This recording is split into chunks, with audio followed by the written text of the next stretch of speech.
지난번에 반도체 ISC 말씀하셔서 급등했고요, 그죠? 그 전부터 미리 그러니까 수급 보다 보니까 네. 지금 벌써 SK하이닉스 이렇게 외국인들이 산 지가 한 3주가 넘었거든요. 예. 네, 그러다 보니까 그때 뭐 량은 많지가 않다고 하더라도 그때 말씀드렸던 내용들이 일단 3종 세트 보자 했던 네. 내용 쪽에서 그때가 월덱스, 그리고 GST, 테스나 3종 세트 했다가 추가로 한 종목 ISC를 포함을 네. 시켰었고, 근데 뭐 반도체 올라가니까 다 좋았겠죠. 좋았었는데 대표적으로 지금 보면은 이제 뭐가 더 많이 올랐는지 모르겠습니다. 거의 비슷하게 폭은 나왔던 것 같은데 네. 지금 대부분 종목들을 보게 되면 GST가 여기까지 와 있는 상황들이고요. 근데 GST는 월봉상으로 봐도 신고가입니다. 그리고 또 네. 월덱스 같은 월덱스도 경우, 그렇고, 네. 네, 월덱스도 네. 예, 거의 이제 그런 아직 신고가는 돌파 못했네요. 한 요 정도쯤인데 단기적으로 이격은 좀 벌어졌다가 오늘 좀 밀렸고요. 그리고 테스나는 좀 늦다고 말씀드렸는데 늦는 종목도 일단은 저점대에서는 변화가 좀 나왔고, 근데 아직 월봉상으로 보게 되면 좀 여유는 좀 더 있고 실적 대비해서는 여유는 좀 있고 이런 상황들로 보이는데 하나가 더 있었죠. ISC였죠. 네. 이쪽도 약간 고점을 돌파하지만 좀 무거운 살짝 좀 눌리는 상황들인데 지금 이 종목과 함께 어제부터 ISC 움직이면서 장중까지 움직이면서 나온 변화가 이쪽도 DDR5다 이런 쪽에서 변화가 나왔었죠. 그래서 최근에 마이크로 시리즈 보면은 마이크로 프렌드 예 이쪽도 저점에서 한번 쭉 올라오면서 오랜만에 변화가 나왔던 부분들이고, 그래서 아마 이게 지금 키워드가 반도체가 움직이면서 나오는 이제 소부장 쪽의 변화들이 이런 식으로 나오긴 하는데, 상대적으로 지금 보게 되면 어느 정도 앞서 말씀드린 것처럼 좀 성과가 나온 종목들 같은 경우는 일단 단기적으로 매도입니다. 챙겨야지 한 번쯤. 챙기고. 네, 챙겼다가 다시 그러니까 소부장주의 특징은 어떤 이런 대형주의 메이커들이 이제 저점 잡고 쭉 하고 움직이는 거와 다르게 단기적으로 부각받아서 이만큼 오르게 되면 팔았다가 다시 사도 됩니다.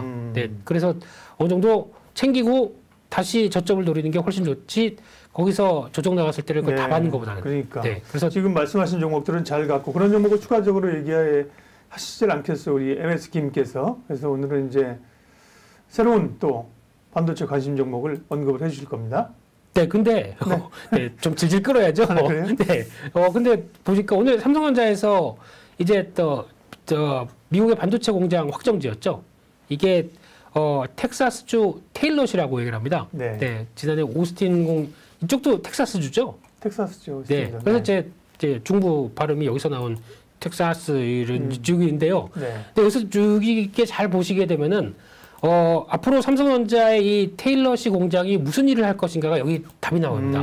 네. 비메오르겠구만. 네, 왜 여기다 공장을 세우는, 그러니까 그 근처라고 하더라도 여기에 일단 텍사스주가 약간 중부 쪽에 있고, 저희가 보통 알게 되면 황량한 주? 뭐 어떻게 그렇죠. 보면 텍사스가 이제 사막 선인장 있고 사막 그렇죠, 있고 그렇죠. 이런 게 생각나죠. 네. 네. 그러다 보니까 이런 기업들 유치하려고 무지 노력을 많이 합니다. 네. 그래서 뭐 지금 그러니까 소득세 94%를 뭐 몇 년 동안 나눠서 돌려준다면서요. 세금에. 네. 이런 흐름을 보게 되면 그러다 보니까 테슬라가 공장을 본사를 이쪽으로 옮겼습니다. 그리고 또 인텔이 새 공장을 여기다 짓고요. 그러면은 이거를 봤을 때 지금 여기 들어가는 게 파운드리죠. 그러면 과연 뭘 노릴까요? 그 근처에 테슬라 있다, 인텔 있다. 딱 그렇게 되면은 이런 칩 회사들, 그러니까 이렇게 수요를 받는 회사들과 함께 뭔가 딜이 있지 않았을까요? 음모론. 네, 그것이 알고 싶다. 네. 네. 그러다 보니까 이재용 부회장 직접 가서 뭐 맞는지 안 맞는지 모르겠지만 네. 뭐 이런 여러 가지 큰 그림도 같이 그리고 거기서 텍사스 테일러에 떡 자리 잡은 게 마치 JY한테 들으신 것처럼 얘기하시네요. 네. 급하게 문자로 왔는데 네. 바로 보고 지우라고 해서 지웠습니다. 네. 네. 근데 그래서 이런 변화를 봤을 때 아마 의미하는 바가 좀 크다고 봐야 될 것 같고요. 근데 이번 주 이제 돌아오면서 혹시나 또 M&A 관련된 얘기를 또 딱 하고 뭐 나오지 않을까.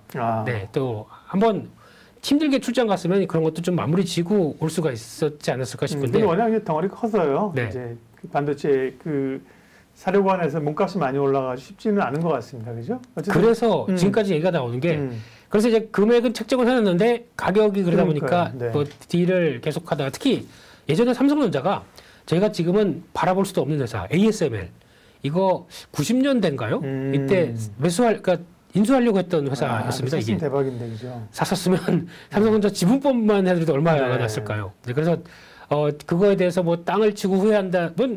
삼성전자도 후회합니다. 네. 예, 저희도 주식 그때 살 걸, 그때 팔 걸, 껄껄 하면서 껄무새 되는 것처럼 삼성전자도 다 판단에 대해서 이렇게 결정에 대한 이런 것도 나오다 보니까 다 인간이 하는 일인 것 같습니다만. 네. 그래서 결론적으로는 아마 요지에 공장을 공장을 이제 선점했다는 생각이 들고 있고 혜택도 충분히 누릴 건데, 그러면 이제 여기서 중요한 분야가 이제 저희가 삼성전자 메모리 반도체 세계 1위, 뭐 그 2위는 SK 하이닉스라고 나오는데, 이게 앞으로는 점점 더 영역이 바뀔 가능성은 좀 생각을 해야 될 것 같습니다. 이런 식으로 파운드리 쪽에서 신경을 많이 쓴다는 얘기는 비메모리 쪽에 대한 역량을 강화시킨다는 얘기겠죠. 네. 게다가 지금까지 기사로다 제가 아는 기사나 뭐 뉴스만 본다고 하더라도 지금 삼성전자가 꿈꾸는 기술력만 본다고 하더라도 이게 본격적으로 공정에 적용돼서 양산이 들어가는 부분까지 확인되게 되면 TSMC가 가장 긴장할 것 같습니다. 왜냐하면은 이런 차이가 있는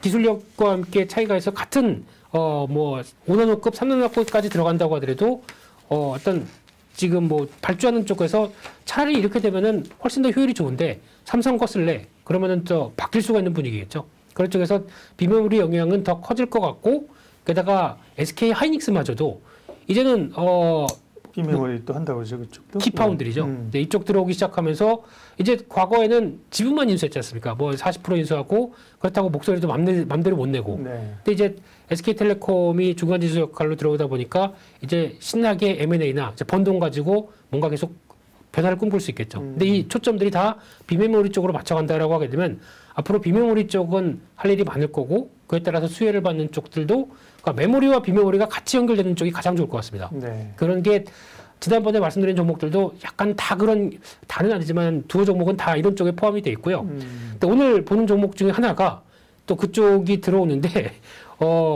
종목 중에 지금 PSK는 아시죠? 박사님. 네, 유명한 회사죠. PSK 홀딩스가 있습니다. 이 회사 너무 빨리 화면을 잡아주셨네요. 지금 치고 있는데. PSK는 엄청 급등했네요. 네, PSK도 이번에 얘기가 많이 나오는데 PSK 홀딩스가 있는데 홀딩스는 좀 덜 갔네요. 네, 근데 저희가 보통 알기로 이 회사에 대해서 보시게 되면은 그냥 홀딩스라고 하다 보니까 PSK의 지주사 정도로만 알고 있는데, 이쪽에 PSK 지주사에서 갖고 있는 지분을 한 32% 갖고 있습니다. 요거 빼고 자체 사업이 있어요? 네. 자체 사업이 있죠. 예. 이거를 좀 많이 지금 못 보고 있는 것 같습니다. 이게 보면은 디스켬 리플라우 뭐 이런 쪽으로 나오는데, 쉽게 말씀드리면은 이쪽이 아직 뭐 표면을 안정해주는 장비 뭐 이런 것도 나오고 있고요. 그리고 특히 찌꺼기를 제거해주는 기술 이런 쪽이 나오다 보니까 이쪽이 매출 비중이, 그러니까 지금 이 회사 이익을 잠깐 보시게 되면요, 저희가 보통 알고 있는 지주사 관점에 대한 실적과는 조금 다르게 자체 실적들이 지금 위축됐다가 분기 실적 쪽에 지금 변화가 들어오기 시작하죠. 이번 이후 분기부터요. 그런 쪽에서 변화가 들어오기 시작하게 되면 약간 비메모리 쪽에 대한 변화를 같이 연결을 시켜줄 수 있겠다라는 관점이다 보면 지금 움직이는 거래와 흐름들이 좀 의미가 있어야 되지 않을까라는 관점으로 바라보고 있고요. 그래서 단기적으로는 아마 약간 지금 13,000원대 중반대 가기가 살짝 버거운데 눌림목 들어오게 되면 한 번쯤 관심 있게 보고 PSK의 상승세와 그리고 또 자체적인 비메모리 업황의 자체 사업들에 대한 변화를 좀 지켜볼 필요가 있지 않나 라는 쪽에서 이 회사는 눈여겨봐야 될 쪽이라고 생각됩니다. 네, PSK 홀딩스 반도체를 그렇게 또 다시 공부를 해야 될 시기가 왔네요. 열심히 지금 메타버스, NFT 열심히 공부하고 있었는데 네. 공부하니까 그 기운이 사라지고요. 반도체 밸류체인과 함께 이제 뭐가 있을까를 다시 봐야 되는데 PSK 홀딩스랑 또 한 갭이 더 있네요. 네, 또 하나는 지금 눈여겨볼 게 프로텍이라는 회사인데요. 네, 좀 프로입니다. 그래서 생소하네 기업 이름이. 네, 생소하시다고 보여지지만 그래도 예전부터 그 주가가 좀 등락은 보이는데 하나 지금 아쉬운 게 지금 실적 동향만 본다고 하더라도 연간 실적이 일단 잠깐 2019년도에 부각받았다가 작년에 좀 부진했었죠. 근데 지금 작년에 150억 뭐 거의 약간 좀 그냥 마무리 짓는 쪽으로만 실적을 발표했는데 지금 보게 되면 작년 한 해 실적들을 분기 실적들이 나오고 있습니다. 그러다 보니까 지금 이 정도 흐름이면은 충분히 역할이 나오지 않을까. 특히 장비주 치고 지금 계산해 보니까 PR 한 7배, 8배밖에 안 되게 되면은 물론 좀 변화는 좀 더 확인을 해야 된다고 하더라도 좀 싸다고 보여지고 있고요. 그러다 보니까 일단 한번 반응이 나오다 보는 관점에서 오늘은 좀 밀렸는데 예. 아마 이 정도라고 하게 되면은 관심을 좀 가져야 되지 않을까 생각되고 있고요. 특히 프로텍 관련된 쪽에서 이쪽도 마찬가지로 후공정입니다. 후공정에 들어가고 있고 삼성전자, LG전자, 하이닉스, 에이스이코리아 뭐 이런 쪽으로 약간 다변화돼 있죠. 그런 쪽에서 변화가 나오게 되면 후공정 패키징 관련된 쪽에 특히 디스펜서 같은 경우는 지금 기술력 때문에 많이 좀 중화권 쪽으로 나가고 있다라고 하게 되면 이런 변화가 조금 실적 계속 보강되기 시작하게 되면 싸다란 논리가 나오지 않을까라고 하는 쪽에서 이쪽도 챙겨보고 있는 상황들입니다.